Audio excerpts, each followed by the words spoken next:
never been involved in the production of a movie or anything, but Yeah. from what I've just observed and watched and heard, and it's there's a lot of pieces that need to be together in order for things to move Yeah.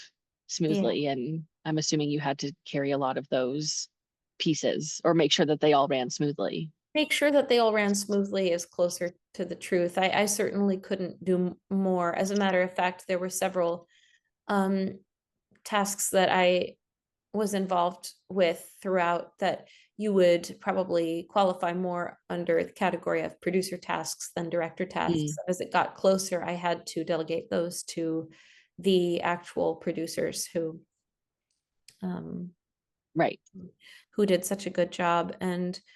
Um, and then then I was lucky enough that Patrick McKenna wanted to play the dad. I didn't think that would happen in a million years. I right. was lucky enough that Colin Mockery wanted to play Gil, or his version of Gil, which would not have I would not have imagined in a million years. And that Deb McGrath and Tara Strong and Stephen He all said yes. Um, I thought maybe one of them will say yes. I didn't expect all Right. five. Right. Yeah, that's incredible. It's a really beautiful cast, and they seem like they really worked well together. They did, and that's not to be discounted either. Is you have people who are happy together, and now when I talk about people who might be considered green, actually everybody under 16 years old in that movie would be considered fairly green. For Um, sure. you know, they just mainly don't look at um, you know, the mandate to or hire actors from the north that worked and it didn't work. Mostly where you see them is they're in the theater troupe or they're uh, which is to say nothing bad about any individual in that theater troupe. So if you're watching this and you were in that, I don't mean you. And I think that covers it. And um, I probably don't, in fact. There are some, and I think this is what that one critic who was so thoughtful in her review. I think what she was referring to is that almost all of the young people are incredibly green. The people playing the bullies, the people playing the classmates, the people playing basically, if they had under a certain number of lines, I was obliged to get them out of Northern Ontario. And um, I understand why, because it had to do with kickbacks that the production company would get. I cannot say whether that I cannot say what the effect was or wasn't on the film. I Hmm. mean, in some, I don't think that it actually did anything to hurt or affect it. I think Right. I think I it's full of a lot of very, very silly humor. And I think I went into it knowing that um, it was not going to be it was not going to be everybody's cup of tea. Maybe Hmm. anybody's, but that's not what I meant. I think, I went into it knowing that it was going to be not the cup of tea for many, and that those for whom it was the cup of tea, it would be the best brewed cup of tea they'd ever had. Best tea ever. Yeah. And so that's why I invite everybody who has seen and enjoyed it to, leave it a good review on Letterboxd, on Rotten Tomatoes, on IMDb. Not that those things make an enormous difference, but every single review, even if they're bad, pushes it higher in Mhm. the algorithm. Right. Right. Yeah, what other questions do you have for me? I'd love to. So I think another question that I had was what kind of research did you do into understanding the experience of synesthesia, or how did you uh, discover how to bring it to life on screen? Well, that was an interesting story. The first thing that I did was I read some books on the subject, but that obviously wasn't enough of a deep dive. So the deep dive that I took, and so grateful that I took was down a couple of Facebook groups, Mm, mainly because there's one Facebook group out there, it's called Synesthesia, that has like 4,700 people with wow. condition. And of course, they all have it differently because there's no one way to have this. So Right. no two people who are going to experience it the same way is what I think I'm trying to say in my roundabout way. Hmm, hmm, hmm. Yeah, and so I must have I said, is there, I'm making a movie. Is there anyone willing to speak with me about this? I expected one or two people would want to take time out of their day for something that doesn't help them at Right. all. Instead, no, I was deluged. This is a little predictable, maybe by like 70 people who wanted to talk. I don't Right. think they thought they would be in the movie. I think they really just wanted to talk about their experiences. Share their experience. There's not many Yeah. spaces to do that. I think that's a Uh, beautiful opportunity. it was, and I went into it saying, I won't use anything that you say that you don't want me to use, but I also will use this stuff with your permission, or may use this stuff Yes. with your permission. And it Yeah. ultimately came down to 4 or 5 people who, Right. because if she has the traits of 70,000 people with synesthesia, even if they're boiled down and amalgamated and whatever, they're you really can't you really can't have a character who's just got that damn many things going on. Totally. It muddy, and I think it would muddy the kind of overall representation of synesthesia in the effort to be inclusive. I It's could not understand how helpful that to would be a anyone. challenge. Yeah. It's not helpful to anyone, but I will say, and I wrote about this in a sort of op-ed piece on a magazine not too long ago. The curious extra piece of this is that I found out through doing all of this, that through all this research, that I had synesthesia as a child. I no longer have it as far as I know, or I'm so used to it Yep. that I don't think so. I'm not ever aware of anything. I was aware of it back at the time, but it took quite a lot of whatchamacallit, it took quite a lot of talking to people before somebody said something that flipped a switch. And I Right. realized, oh, maybe that's why I feel so interested in this subject. Right. Honestly, up until Yes. then, it was just a means to, not a means to an end exactly, but it was a way of framing a story that otherwise was about a girl growing up. And I would do better to think of this more when I think of stories that really are like, and this is how I tend to think of it. I tend to think of characters and scenes between characters first, which is great and all that, but it does not a movie make unless Right. you're just really not very good at what you do. And you'll find plenty of Right. people who say I'm not very good at what I do, so that's fine.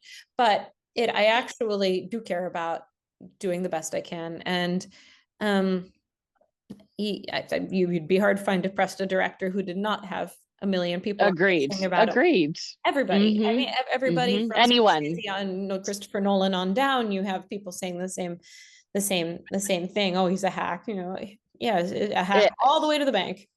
totally. I would be fine with being either kind of hack. Um, anyway, I'm not calling them hacks, to be clear. No, no, no, no, absolutely not. But I know what you mean. Really don't like. So yeah, so you discovered that as a kid you had experienced synesthesia and then yeah, picking 4 or 5 people to kind of like incorporate Yeah, their experiences became the those experiences experiences. that Maggie, that Maggie experiences in the movie, which itself has been curious to different people, because there are experiences that some people experience, and there are others that the same people don't. And so I've had it more than once that people have looked at it and been like, "Why that?" And I'll be like, "Well, guess what? It, like everything else Right. in this movie, is Right. something that somebody firsthand related to me, Right. that I would run the written scene by them and say, okay, here's what we plan to do to sort of show this in a visual way. Now, is this accurate in terms of what you experienced? Right. And I don't think there was. I mean, obviously, you're all that something is always going to be lost in translation, especially when you're dealing with mental phenomena. Uh, but I don't think I've had a single synesthete ever say nothing about this made sense. Right. Right. Well, And and you did your my due diligence too. Like I think that that's really important when creating this type of of film is making sure you're getting genuine information, not just what you read, like you said, in a book. I love that you went a little bit deeper there.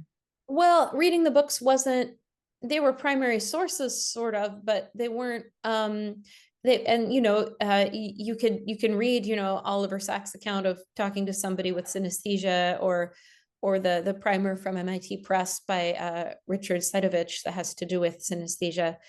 Mhm. And those are extremely helpful. And there are other books out there. One of our special advisors, Pat Duffy, wrote a book called, I hope I have the name right, Blue Cats and Chartreuse Kittens, which Cute. again has to do with like synesthesia, color, Hmm. things that come off as colors. So, I did what I could. I ran the script so many times by our neurodiversity consultants and by uh, our neurodiversity, even if they hadn't done a lot of consulting, if they talked to me on the phone, guess what? They were a consultant. Right. Consultant. Yeah. Yeah, even if they hadn't invested money in the movie, and many of them had not, many of them couldn't. Right. Um, Right.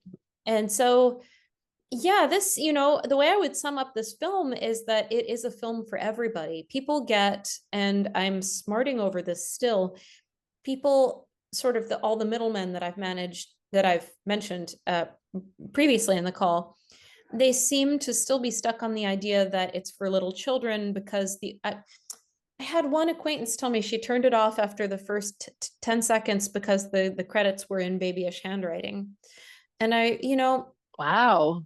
whatever you like, but maybe watch 10 minutes just to see Yeah.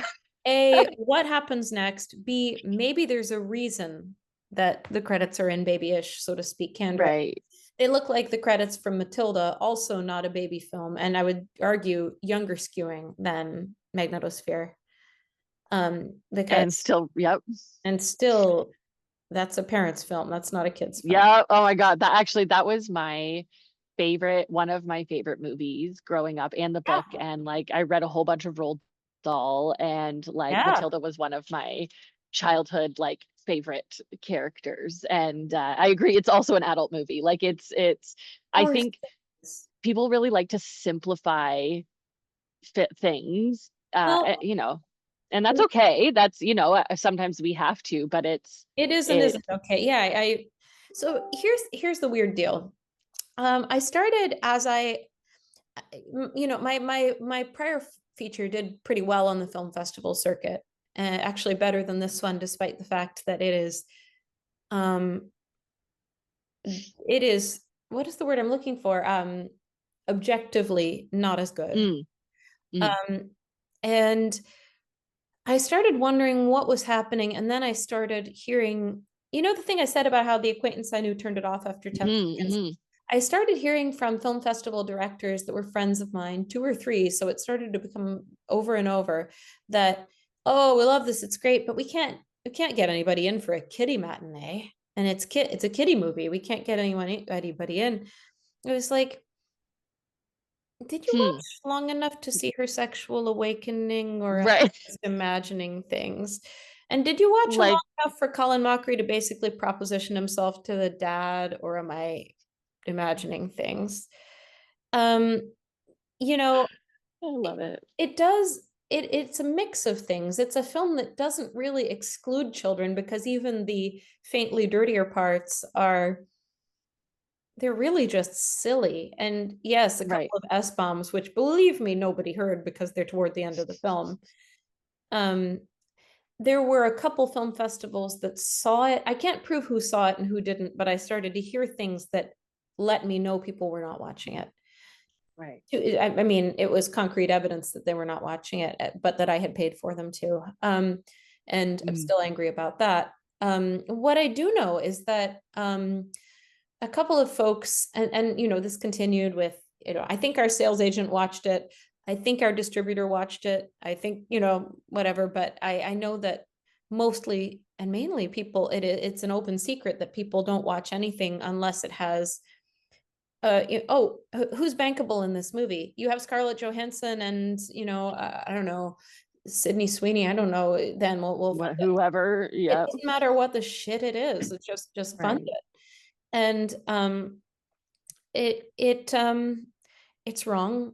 It's deeply wrong. This has nothing to do with me, but it keeps voices that could be interesting voices from ever being heard. Yep. The price tag for doing even the smallest of short films is cost prohibitive to nearly everyone. I have been lucky that I've had people invest in me for about 10 years. Right. And by this point, I believe that I'm running out of options for that, but we don't know.